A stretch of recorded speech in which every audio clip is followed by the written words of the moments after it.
एक बार पांचों पांडव आवश्यक कार्य बाहर गए हुए थे। आश्रम में केवल द्रौपदी, उसकी एक दासी और पुरोहित धौम्य ही थे। उसी समय सिंधु देश का राजा जयद्रथ, जो विवाह की इच्छा से शाल्व देश जा रहा था, उधर से निकला। अचानक आश्रम के द्वार पर खड़ी द्रौपदी पर उसकी दृष्टि पड़ी और वह उस पर मुग्ध हो उठा। उसने अपनी सेना को वहीं रोककर अपने मित्र कोटियास्य से कहा, कोटिक तनिक जाकर पता लगाओ कि यह सर्वांग सुंदरी कौन है। यदि यह स्त्री मुझे मिल जाए तो फिर मुझे विवाह के लिए शाल्व देश जाने की क्या आवश्यकता है। मित्र की बात सुनकर कोटिकास्य द्रौपदी के पास पहुंचा और बोला, हे कल्याणी, आप कौन है? कहीं आप कोई अप्सरा या देवकन्या तो नहीं है? द्रौपदी ने उत्तर दिया, मैं जग विख्यात पांचों पांडवों की पत्नी द्रौपदी हूँ। मेरे पति अभी आने ही वाले हैं, अतः आप लोग उनका आतिथ्य सेवा स्वीकार करके यहाँ से प्रस्थान करें। आप लोगों से प्रार्थना है कि उनके आने तक आप लोग कुटी के बाहर विश्राम करें। मैं आप लोगों के भोजन का प्रबंध करती हूँ। कोटिकास्य ने जयद्रथ के पास जाकर द्रौपदी का परिचय दिया। परिचय जाने पर जयद्रथ ने द्रौपदी के पास जाकर कहा, हे द्रौपदी, तुम उन लोगों की पत्नी हो जो वन में मारे मारे फिरते हैं और तुम्हें किसी भी प्रकार का सुखवैभव प्रदान नहीं कर पाते। तुम पांडवों को त्याग कर मुझसे विवाह कर लो और संपूर्ण सिंधु तथा सौबीर देश का राज्य सुख भोगो।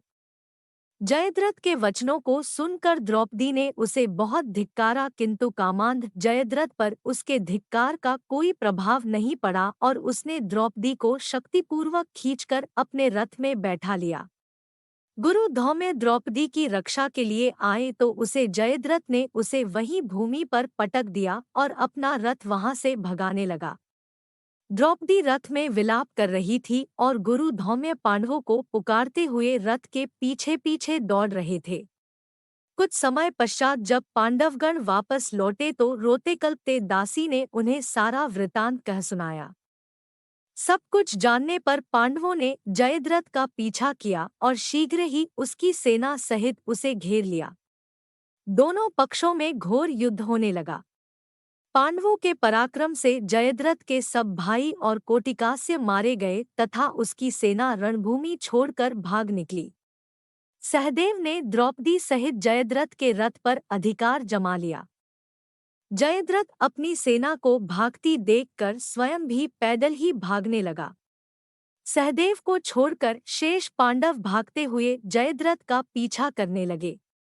भीम तथा अर्जुन ने लपक कर जयद्रथ को आगे से घेर लिया और उसकी चोटी पकड़ ली। फिर क्रोध में आकर भीम ने उसे पृथ्वी पर पटक दिया और लात घूंसों से उसकी मरम्मत करने लगे।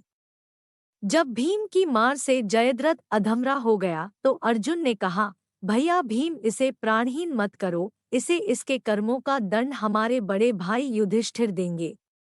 अर्जुन के वचन सुनकर भीम ने जयद्रथ के कशों को अपने अर्धचंद्राकार बाणों से मूंदकर 5 चोटी रख दी और उसे बांधकर युधिष्ठिर के सामने प्रस्तुत कर दिया।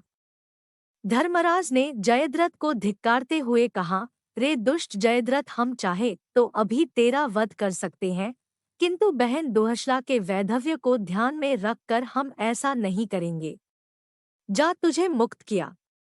यह सुनकर जयद्रथ कांतिहीन हो लज्जा से सिर झुकाए वहां से चला गया। वहां से वन में जाकर जयद्रथ ने भगवान शंकर की घोर तपस्या की। उसकी तपस्या से प्रसन्न होकर शंकर जी ने उसे वर मांगने के लिए कहा।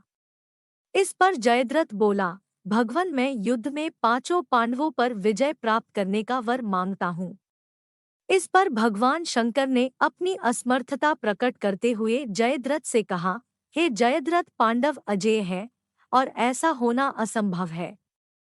श्री कृष्ण नारायण के और अर्जुन नर के अवतार हैं। मैं अर्जुन को त्रिलोक विजय प्राप्त करने का वर एवं पाशुपात्यस्त्र पहले ही प्रदान कर चुका हूँ।